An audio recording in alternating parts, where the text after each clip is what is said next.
Pemirsa, dentuman Son Horeuk yang menggelegar di tengah-tengah masyarakat menuai sorotan. Dianggap sebagai salah satu wahana hiburan rakyat, keberadaannya kerap timbulkan kegelisahan. Bahkan tak sedikit warga yang dirugikan.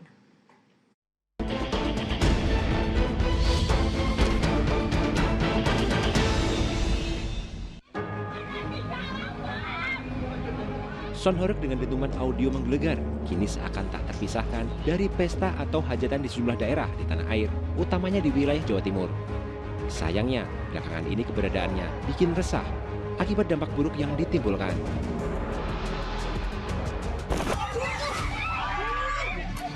Seperti yang terjadi di Malang, Jawa Timur, perayaan acara bersih desa di Kelurahan Mulyorejo berubah jadi pertikaian antar warga dengan peserta karnaval.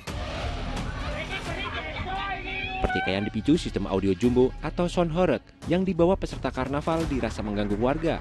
Peserta karnaval yang tak terima ditegur lantas melakukan pengeroyokan. Tak hanya berpotensi timbulkan pertikaian, di beberapa lokasi dan acara, Son Horeuk juga menimbulkan kerusakan sejumlah fasilitas hingga timbulkan korban luka. Seperti yang terjadi di Bondowoso, Jawa Timur.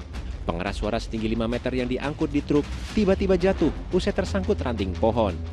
Akibatnya 2 orang tertimpa hingga alami luka-luka di bagian kepala. Maraknya pengeras suara keliling atau Son Horeuk pun jadi perhatian aparat. Seperti di acara tradisi bersih desa di Nganjuk yang dibubarkan polisi. Selain karena sudah melampaui batas waktu izin keramaian, acara yang diisi Son Horeuk atau pengeras suara keliling itu juga dikhawatirkan memicu gesekan dengan warga yang terganggu oleh suara menggelegar Son Horeuk. Untuk kegiatan Son Horeuk kami tidak pernah mengeluarkan surat izin terkait dengan Son Horeuk. Jadi yang kita keluarkan adalah surat izin terkait dengan kegiatan nyadran dan kegiatan pawai budaya. Selain mengusik warga dan rentan merusak sejumlah fasilitas, dentuman keras Son Horeuk berpotensi timbulkan masalah kesehatan, mulai dari penurunan pendengaran secara sementara hingga permanen. Mengingat dampak buruk yang ditimbulkan, Majelis Ulama Indonesia Wilayah Jawa Timur mengeluarkan fatwa haram pada Son Horeuk.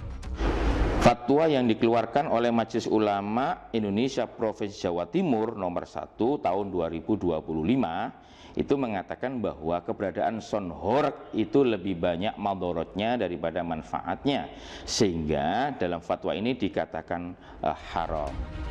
Fatwa haram itu pun mendapat ragam respon. Para pegiat Son Horeuk berharap ada pengaturan bukan pelarangan yang justru mematikan pelaku usaha.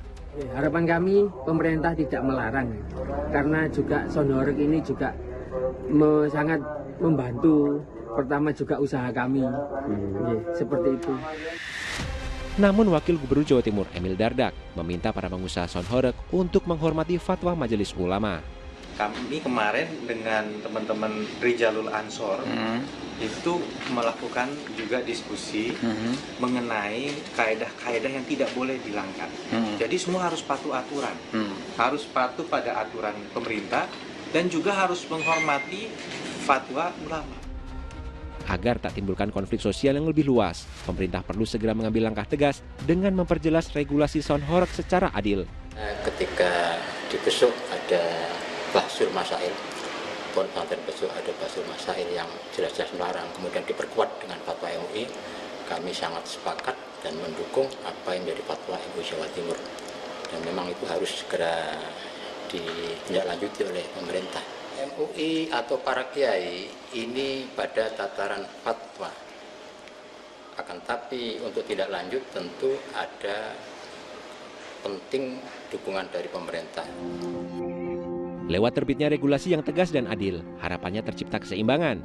Pelaku usaha dan pegiat Son Horeuk tetap bisa beroperasi dengan tetap menjaga ketertiban tanpa ada yang dirugikan. Tim Liputan melaporkan.